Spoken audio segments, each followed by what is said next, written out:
Hello and welcome to the I3 lecture series hosted by the Masters in Digital Photography program here at the School of Visual Arts. I'm Tom Ash, the chair of the program. This spring, 2023, is the I3 lectures are curated by our wonderful faculty member, Elizabeth Avedon. On her behalf, I'm very happy to introduce our speaker tonight, photographer Amy Arbus. Amy has published 5 books, including the award-winning On the Street, 1980 to 1990, The Inconvenience of Being Born, and The Fourth Wall, which the New Yorker called her masterpiece. Her most recent book, The After Images, is an homage to modernism's most iconic avant-garde paintings. Her advertising clients have included Marina Rinaldi, Chiat Day, Conan Belding, American Express, Saatchi & Saatchi, Spotco, New Line Cinema, and Nickelodeon. Her photographs have appeared in over 100 periodicals around the world, including New York Magazine, People, Aperture, and the New York Times Magazine.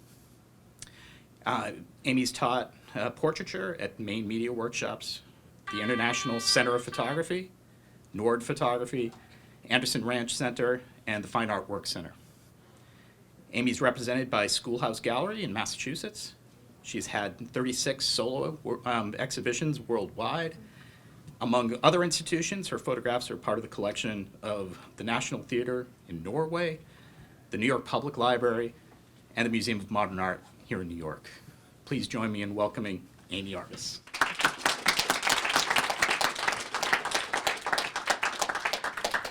Thank you, Tom, and thank you to the crew, Marco and Sarah and Elizabeth Avedon, who, if she's your teacher, you're really lucky because she's a wonderful cheerleader for photography. So, I wanted to take you back to the 80s because I'm going to be showing you my first series for the Village Voice. And this is a picture of me taken by a colleague on 8th Street and Broadway, and in 1988. And he said that he thought it looked like he took a picture of me inside of one of my own photographs. It turns out 4 years later, I moved to the building on that very corner and have lived there ever since. So, stranger things. So this series I did for 10 years for the Village Voice, and I wanted to show you the way that it looked in the newspaper. My editors and I would meet and do layouts, and I would come up with themes as I was out there working and looking at and seeing what was out there. So you'll see the themes that we had. This is the first time I've ever liked pictures on top of each other, but it happened to work here. And the quotes were wonderful from the people. I would stop them, ask them if I could photograph them for the Voice, and then I would subsequently call them up and ask them what they were wearing, where they were going, what they were dressed for, and just talk to them about their style concerns. It's important to remember or to note that this was before social media, it was before the internet, it was before email, everything.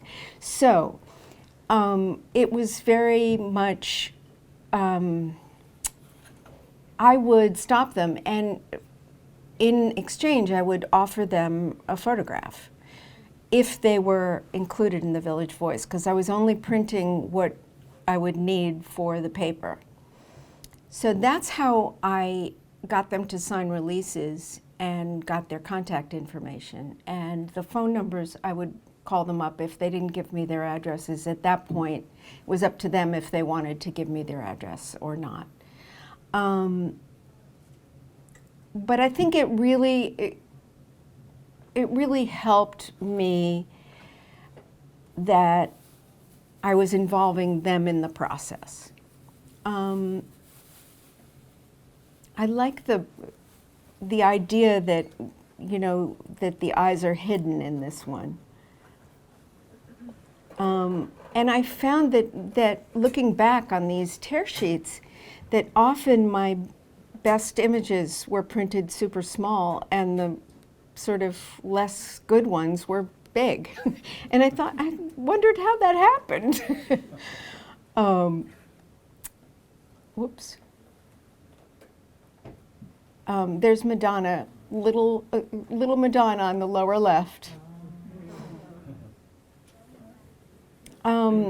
So just before I get into the photographs, I wanted to talk to you a little bit about what you could look for. I've taught for so many years, and I taught my approach to street photography, which was actually posing people before photographing them. And the reason for that was I didn't want to stand there with a long lens and try to capture them in movement. That wasn't my idea of an interesting photograph. It was a great way to capture fashion, but to me, I wanted them to participate. Then my other concerns were the background, which I worked very hard on in terms of lighting, tones, and also too much busyness behind somebody was distracting. I had the advantage of working in black and white because they only printed black and white. So that simplified things for me. But so just notice the way that I posed people, because that was very important to me. So here are the photographs. Wow. That's a good reaction.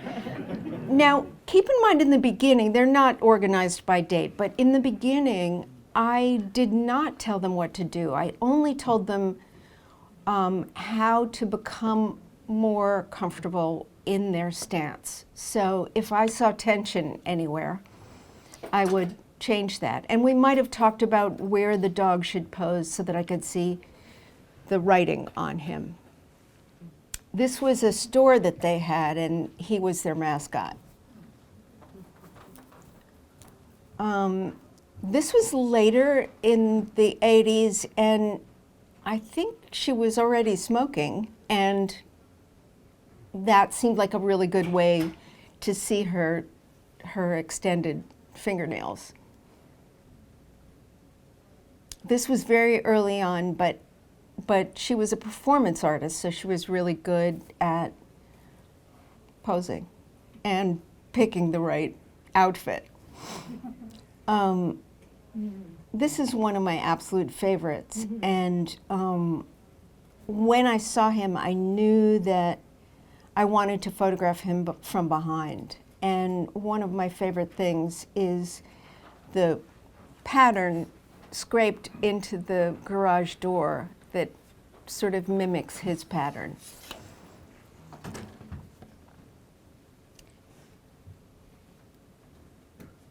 I did a few pictures at night. It wasn't my thing, but when I felt like I didn't have enough, I would go out at night. And then I would have to use flash. This is off camera to the side. But this one worked out well. It's tricky to get an image in. So many people wear black, or in New York, and did then. And my goal was to separate the person from the background. So this I got away with it.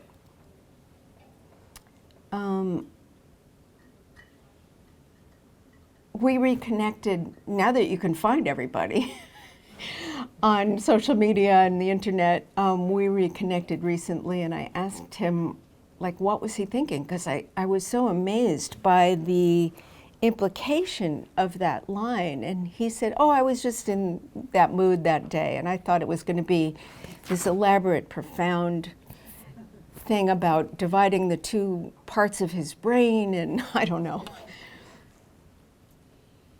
Again, I was pleased to be able to mimic her with what was on the fire plug. And for this one, the kind of busyness of St. Mark's Place worked in her favor, I thought.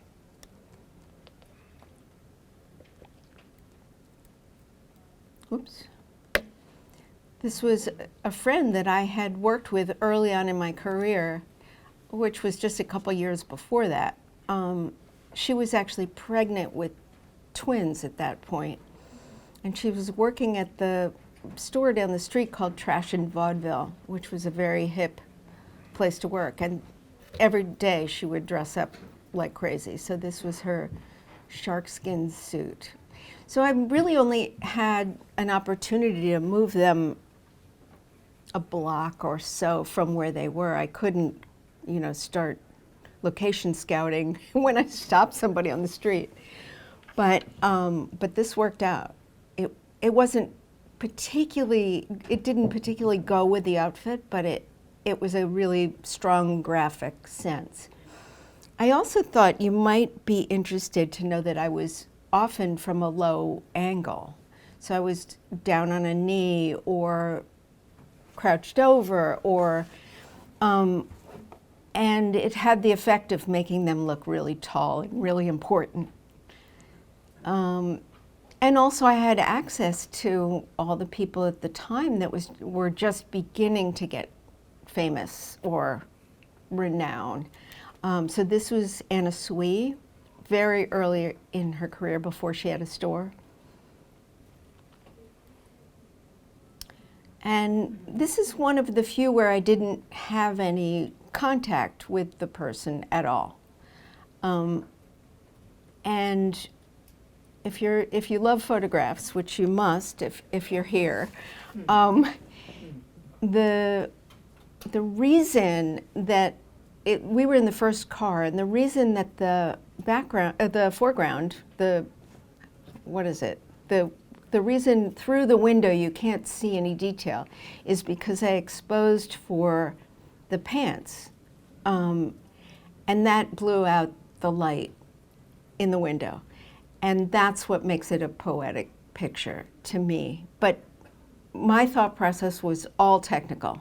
And when I saw the picture, I was like, oh, okay, that worked out.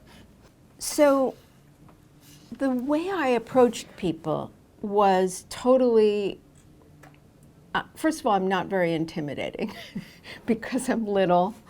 And I've always had a baby face. And once I'm working, I'm not afraid to talk to anybody. Without a camera, I get a little shy. But since I had a job and a camera, I had sort of a license or a reason or an excuse to talk to them. I would tell them what I was doing in as few words as possible and ask them to pose. And then I noticed that if I were uncomfortable, I would make them uncomfortable. So I tried really to be in a good mood, for one thing, to approach them like I knew what I was doing, which of course eventually I did. I also finally figured out that when I told people what to do, i.e. directed them, they loved it. They felt so much more comfortable, because when I would ask them, you've got to keep in mind that people aren't looking at photographs the way we are. It was few and far between, so there wasn't really, they didn't know what to do in front of the camera. Totally different situation now. So I would often tell them, oh, switch your weight to that foot. Really subtle corrections. And then I had a policy, which I used in difficult situations.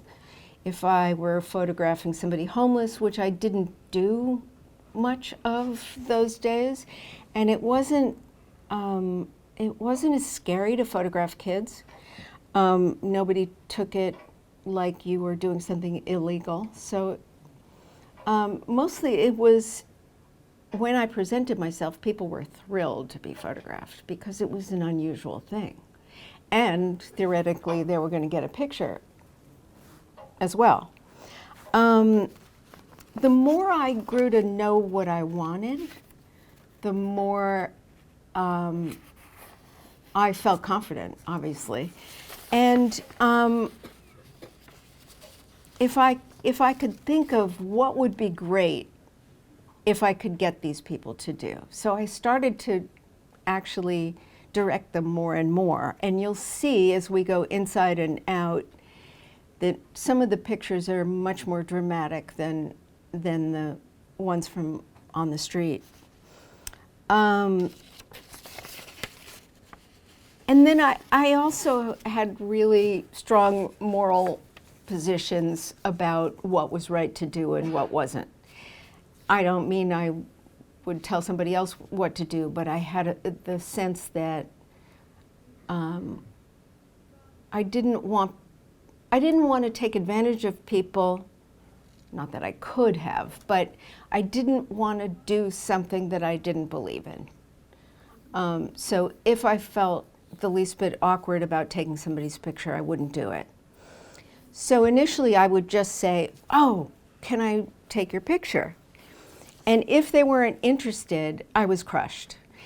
But eventually I started to realize if they don't want to play, forget it.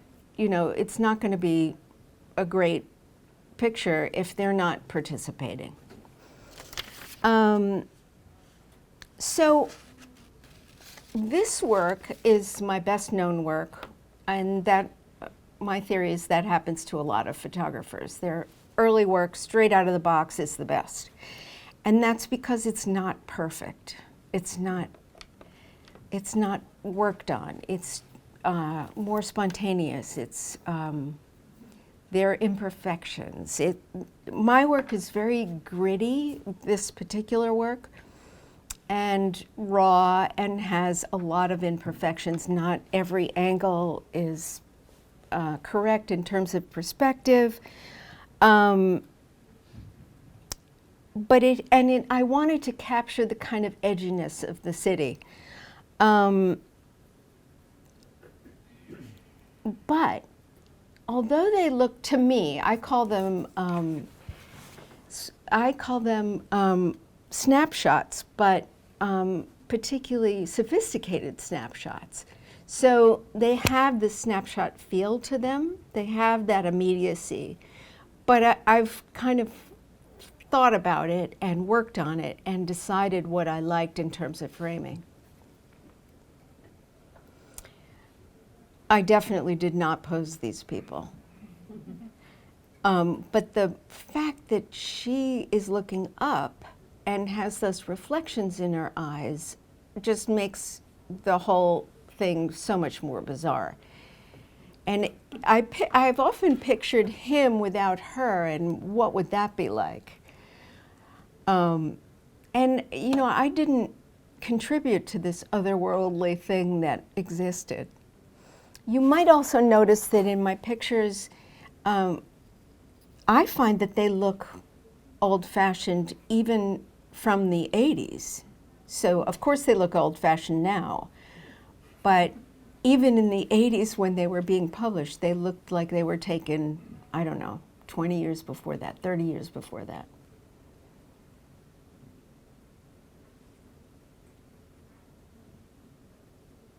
So many of these people have gone on to be either stars in their own field or maybe not super famous, but she's a filmmaker in the UK. But just so you know, I wanted to just read you what was going on in the 80s in case you forget or weren't there. We had President Ronald Reagan. I know. Sandra Day O'Connor was the first woman appointed to the Supreme Court. DNA was being used for the first time to convict criminals. E.T. was phoning home. Rock Hudson was dying of AIDS. Nancy Reagan was just saying no. The soundtrack to Flashdance was high on the charts. John Lennon was assassinated. There hadn't been terrorism on American soil yet, which to me, I mean, John Lennon, but that one really changed things. Keith Haring and Jean-Michel Basquiat were working outside on the street. Robert Mapplethorpe's homoerotic self-portraits were being censored. One of my favorite photographs ever is a picture of his being projected on the Smithsonian in Washington because they weren't allowed to do the actual show in the building. So, music had Debbie Harry and Lou Reed and a host of other fabulous people, Madonna and The Clash, and I could go on. Betsy Johnson brought back leather and lace worn together.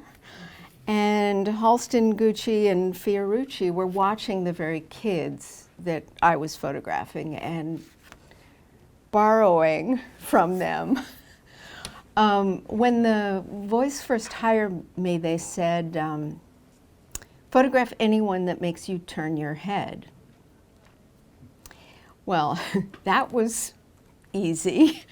But then it started to get real, there was a lot of pressure to outdo the funkiness or the punkness or the craziness that I had already captured. My interest was in opening up the qualifications to not just be the downtown kids, but they tended to like the pretty hardcore stuff the best because they were the Village Voice.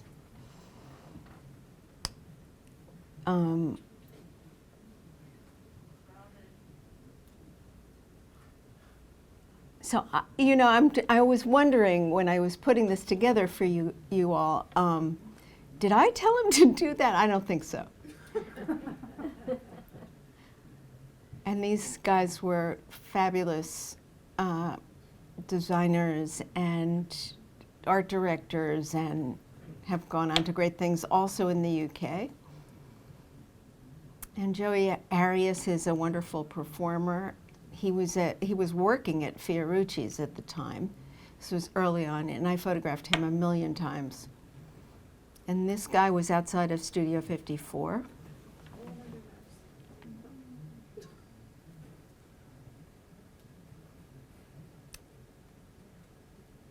So think about your questions, because this week I'm going down to the Norton Museum of Art. They have a collection of photography made by a Swiss woman called Nicola Erni.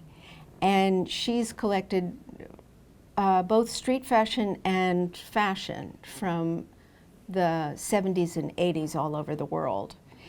And my work just happens to be part of her collection, so they asked me to speak. And when they told me what they wanted me to talk about, they said, what makes your street photography different from all others? And I would say there are people that pose on the street now, of course. I don't know that I was the first, but I knew that that was the only way I was going to be comfortable working.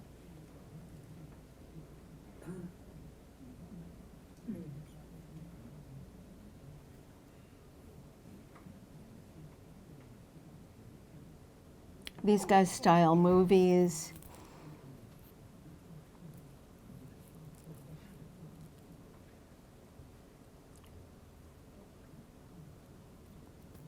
This was taken on Broadway. So I used to live on the Upper West Side, which was totally uncool in those days. And I used to walk all the way down to the Village to work. And on the way, I saw the band The Clash with other people. And I asked some people what was going on. There was clearly a film being made.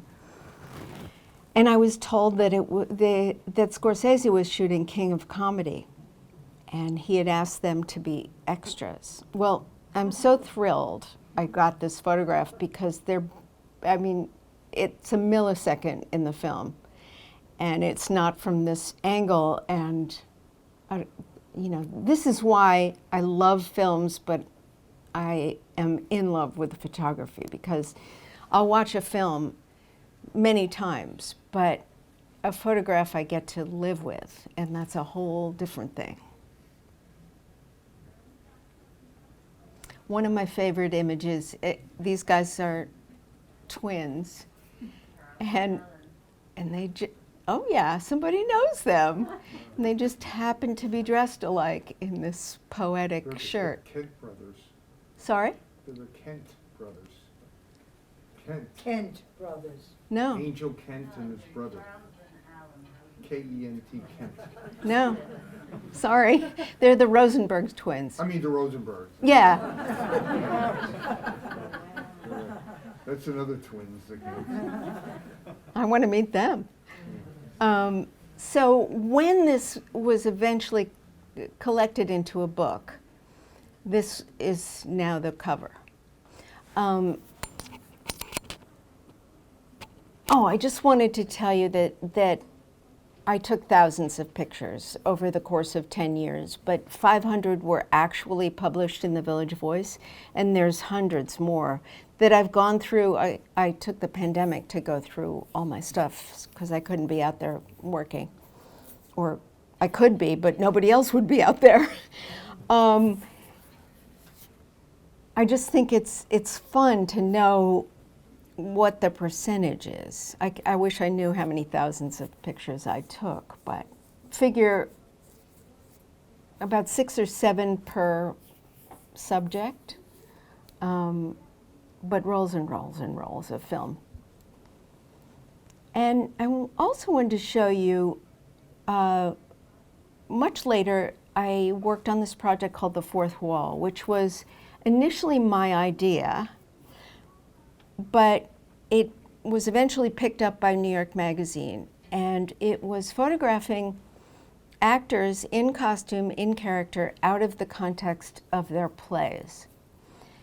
And my thought process, I'm very instinctive the way I don't have thousands of projects going at once. I wish I did, but the reality is that I work very instinctively, and things take a long time, and they're in my head for a long time before they actually materialize, and I never know where they're actually going to go. But the reason I thought about this was I thought, everybody out on the street looks so amazing and so cool and so bizarre. And what's the difference between the actors on the stage and us? And I wanted to explore that and mix it up a bit. And also they had fabulous makeup and hair and fabulous costumes, so that didn't hurt. This woman was in, Grey Gardens. thank you, Grey Gardens, and she actually adopted the same dog that the real Edie Beale actually had, which I thought was really getting in character. And I'd never gotten to work in a bathroom, and we didn't have, it was raining that day, we didn't have anywhere to take her except here, so that was fortuitous. And this was a production of Hedwig and the Angry Inch, and the woman and the guy were switching roles. So if you know the story, there's already switching within the play, and then they were actually doing both roles themselves. So crazy, unimaginable to me. And this was later when the New York Magazine had me photographed to run pictures with their reviews. So I worked while they were still in rehearsal. And often I would pick moments in the play where they had already changed what was going on. But I saw this in rehearsal and I thought, oh, that's classic. That explains their relationship so well. And it's so bizarre with those hands. It's so weird. Anyway, this is Sweeney Todd.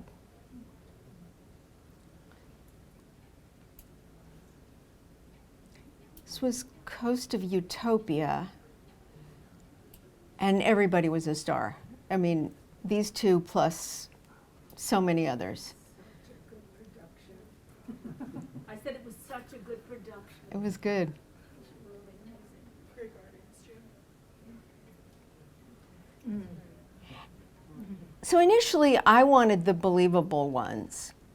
But once New York Magazine got involved, I was like, okay, it's a party, whatever you want.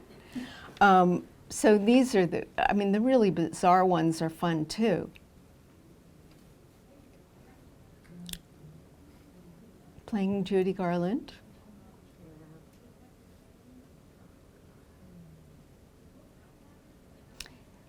The color purple, the original. I was so proud of that background. So here I got to location scout before we actually did the shoot. It's very nerve-wracking though, because you don't know what the weather's going to be. Often on matinee days, they wash the clothing between the performances. So they're like, oh, we can't give you the clothes because we need to wash them by the next performance. So there was a lot to deal with. Plus I needed to get car services because these people were getting really famous. And I didn't want them barraged with, people standing at the stage door. So I scooped them away and drove them intentionally far away. But I only had half an hour, so I had to stop. So I had to include the car ride in the half an hour. So it was nerve-wracking. But I had an assistant and I had one light source. So I could mix the lighting to be how I wanted it. And Ed Harris is sort of appearing before you here. This was, in those days I used Polaroid because I wasn't working digitally and I needed to see if the light was right. And my favorite thing in the world was to pull the Polaroid early and let it solarize a little. So just his pants solarized, but I loved it. He was in one-man show, I'll think of it. I love a period piece, and this guy was just so adorable. And Mark Rylance has become a huge star. This was Measure for Measure, also an incredible production out at, I think it was St. Anne's. Jessica Hecht I would see anything that she did. I would see these shows many times, like at least 2, if not 4 or 5. I've seen many shows 5 times because I was watching them so carefully and I wanted to tell them what part of, what they were saying around the time that I was interested in.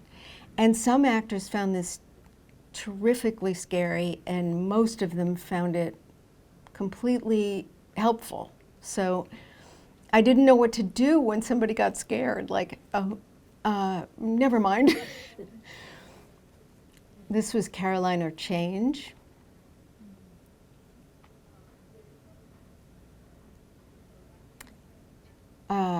Talk radio.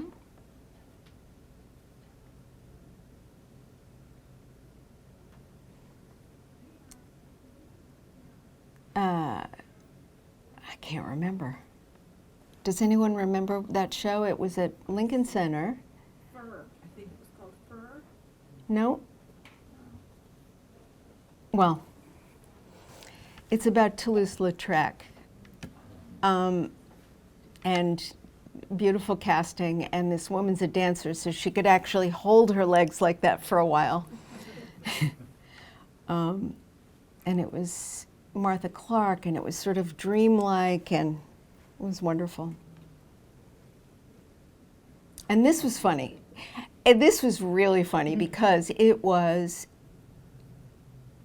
in the middle of Times Square, Schubert Alley, and it was Seascape, an Edward Albee play. And the male actor came out with listening to a ball game on a radio, and I was like, that's the shot. And then when I somehow needed to get a shot of them together, so I never did the one that was the funniest. But I'm still really pleased with this. And the play was very bizarre, and it was about a couple who lives underwater and a couple who lives above water, and how screwed up both of their relationships are, and how they can't deal with each other's worlds or each other.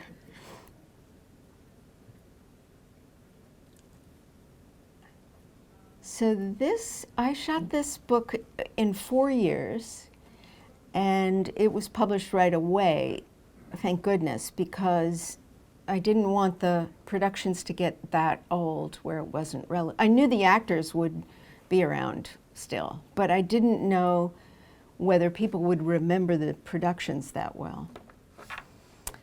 And there's my cover guy, Alan Cumming. This was the first night of Cabaret, the original production, so 1998.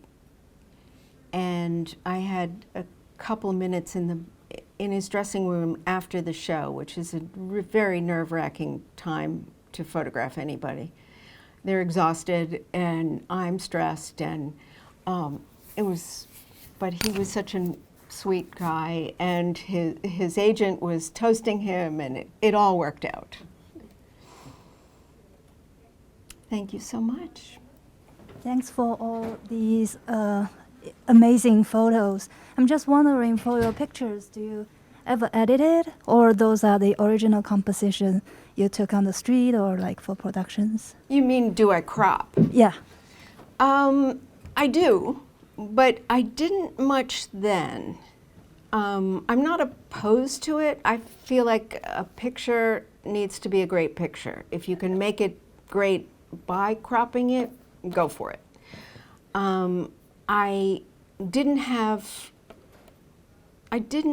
Because we weren't in a digital age, I wasn't thinking, how can I make this better? I was just picking the best one that I had and hoping that it was a good composition. But I did have the Polaroid to check it out beforehand. And I tend to shoot very tight, so I didn't really crop. But I certainly would now if it would help, for sure. And I'm thinking a lot, my new work that I'm just beginning is very painterly, and it's intended to be part photography and part painting. So I'm doing a lot of post-production on that work. Mm-hmm. Way back? Oh, Hi, thank you. Beautiful work. thank you. It seems to me like you're using a normal lens on the majority, if not all, of your pictures, which is something that I think should be done more by a lot of photographers instead of long lenses, because hence the connection with that person. But my question is, I struggle with switching lenses and possibly using a wide angle when I'm shooting people on the street. Have you done that? Have you struggled with the same issue? Because it seems like they're all normal lens shots. So those of you who didn't hear the question, he very cleverly noticed that I mostly use a normal lens. And that was for many reasons. A, I couldn't switch lenses quickly. Secondly, I found that the normal lens was really perfect as a vertical, and that I would stand roughly 9 feet away from my subject, and that made the flash, which I used to fill the light, that made it a nice balance. So I tried to keep it pretty simple back then because I was working so quickly. So then his question was, you change lenses a lot, right? I know, and I'm having trouble using, because I use my normal lens like 99% of the time, and when I use a wide angle, which is the next option for me, just kind of feels a little strange, and I'm wondering, because I see so many pictures with a wide, and I'm like, oh, well, those are good. I wonder if I can do that, and somehow it's not jiving. Well, it might not be the right lens for you, but for example, my mom, Deanne Arbus, used the wide angle very effectively because it looked like people were going to kind of falling off the sidewalk there. I love that look. It wasn't, I mean, earlier in his question, he said that he likes the normal lens because you're much closer to your subject. So a long lens is not an option for you. I like them all. I use a zoom because the quality is so good now. I mean, back then I only had fixed and I wasn't interested in a zoom. But I would carry around all the lenses in case I needed to do a detail. But it's too, excuse my French, bleeping, heavy to carry, you know, it's just too much. So I usually use a zoom.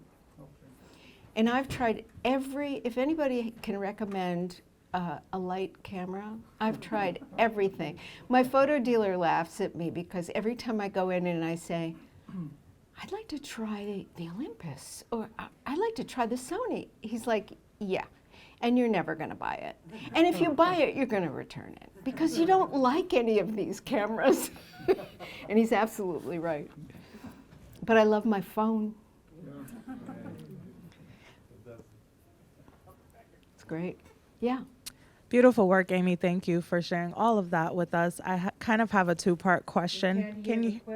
Uh-oh. Let me try to project.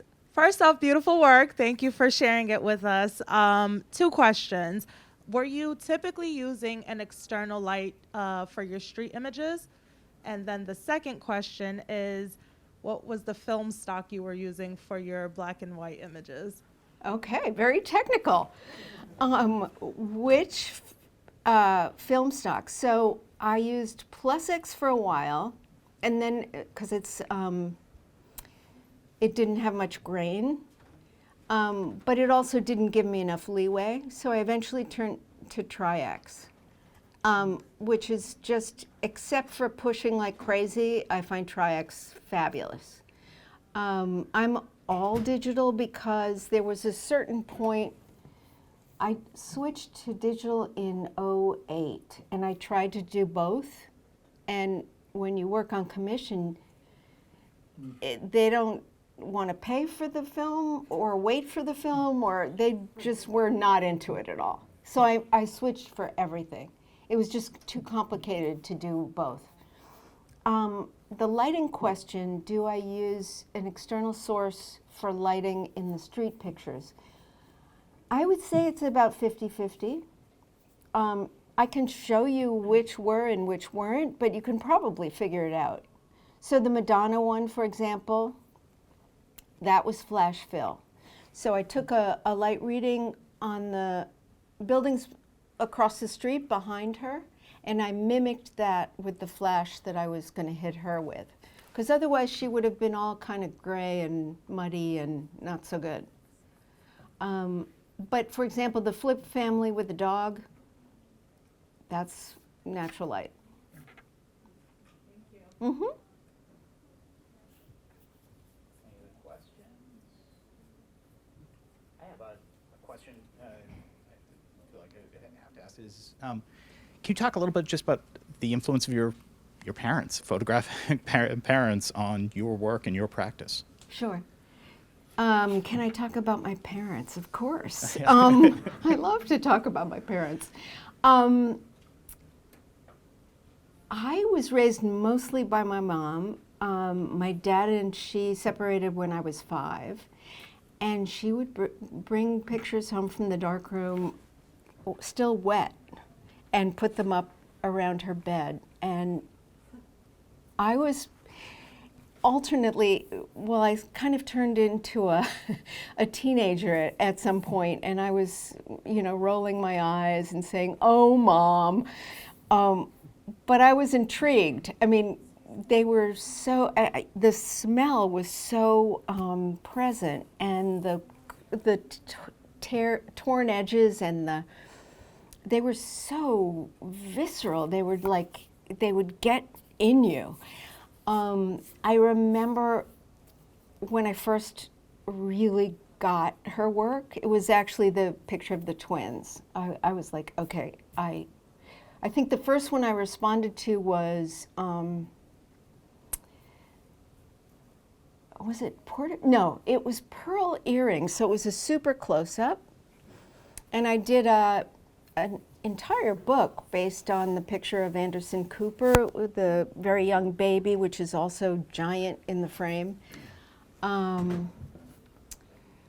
My dad was the technical one in that relationship. He was also the fashion photographer. So at some point, when she became an artist and studied with Lisette Model, he continued fashion as much as neither of them really enjoyed it, and was really into technique and came up with how they should process negatives and make prints and so on. So he was very helpful through my whole career and very supportive about the Village Voice project for one. I mean, they used to run this tagline in the beginning that would say, there are 8 million fashions in the naked city, and Amy Arbus is going to photograph them all one at a time. And I thought it was really nice, but my father said that's the best calling card you could ever, the best publicity you could ever have. And my feeling about, just to digress a little bit, my feeling about those people was we didn't have business cards, and we certainly didn't have social media, and that was their calling card, was the way that they dressed. And the fact that I responded to that was something that was their goal. So now you see wonderful outfits and sort of half attempts at an outfit, or really cool clothes but not a whole outfit. But it's for a totally different reason. Does that answer? Absolutely. Yeah. Thank you. Hey, I heard you say you like your phone now. I was wondering what model you have and which you prefer, or one over the other, iPhone over Android. I like some of the earlier iPhone like photography that I've gotten out of earlier ones. The newer ones you have to adjust to each one that comes out. Well, for You this yourself. current, which iPhone do I use? I have the 13. Because I was interested in as much quality as I could get. I was certainly interested in the pro lenses, the 3 lenses, although I never use the wide one, to be honest. It's just way too wide. I tend to like it for verticals, just so you know, as opposed to horizontals. Now I'm kind of distressing my images, so I wouldn't need a particularly big file. But I love the fact that I can make a raw photo and turn it into anything I want. And the quality is darn good. It's amazing. It's just if you don't have the right focal length for what you're photographing. That's the only problem with the phone. It also does that weird stuff if something's really far away. It looks a little cheesy in the distance. It's not perfect. It's not a big lens. And it's not a big chip. So there are concessions that you're making, but it is great to have it everywhere. Anybody else? Yeah. Did you go out shooting with your mom, like an intentional kind of, she would take you along? Peter, mind the desk. Yes. Did you go out to shoot with your mom and she was kind of teaching you the ropes and what she used to do? No, she only did my mom take me out when she was shooting. There was like 1 year when I was allowed to go with her, but it wasn't to teach me how. It was, she didn't have a babysitter. So I went on a trip to Jamaica. She had a whole story in the children's section of the New York Times Magazine. That was really exciting. I loved going with her. I did some I went with her to Coney Island a bunch of times, but it was really just, I think I was around 9 when she would take me. Otherwise, I was too young or too sophisticated, and she didn't want me around. So, yeah, that was special. It was pretty fabulous. But there was neither she nor I ever dreamed I would be a photographer. So it wasn't about, let me show you the ropes here. And I don't think I would have been a photographer if she was still here. I think I'm doing it because it was my way to keep her with me. Hi. One other person that comes to mind that was doing street photography of fashion is Bill Cunningham. Do you have any Bill Cunningham stories you could share with us? I once called him and I said, I forget what I said, but he said, I'm not a photographer. I'm just cataloging images. I think I'm paraphrasing. I don't know what he said. But he didn't, it wasn't about photography to him. It was more about documentation. And I appreciated that he didn't, he was so successful at it and he did such great work and he didn't ever call it art or glorify the photographs in any way, and he certainly could have. I was pissed though because at one point, not at him, at one point the New York Times made his column called On the Street, and that was after we'd been using that title for years. So that annoyed me, but it wasn't his fault. Bill next. Hi. Your early 80s material in black and white, was most of that shot full frame? Yeah, And did you do the processing on it? I did. Were you using a Lights Focomat enlarger to make the prints, or what? A what? The enlarger that you used to make the prints? Yeah. All your frames they're almost the same. Yeah. So how do I get the frame on the street work? So the way to do that is to get a negative carrier that is routed out. Right. So I just used one carrier. What enlarger was it? What enlarger? Wow, you guys are technical. Was it Bessler or Omega? It was Omega, Okay. and it was condenser. D2, probably. D2. Honey, those secrets have sailed. Hi, Amy. I love your photographs. Thank you. And I love your sensibility. And I just love what you just said about you photograph to keep your mom there Oh, with you. That's so special. thank you. I wanted to ask you because I saw your mom's exhibit over at the Schooner Gallery, and Yeah. I read a lot about the I hope this is not a sensitive subject, but about, I guess you were at in 10th Street or Westbeth at the time, where she was, she had it seemed like in the writings and everything, because I know she was trying to sell a block of prints to a French museum, and they were trying to negotiate prices. But, I just wanted to ask you, what was it like? I know she moved in Westbeth, 68 or something? Is that something like that, or around there? But the thing, what was it like? I mean, because I know your mom probably, she's a struggling photographer still.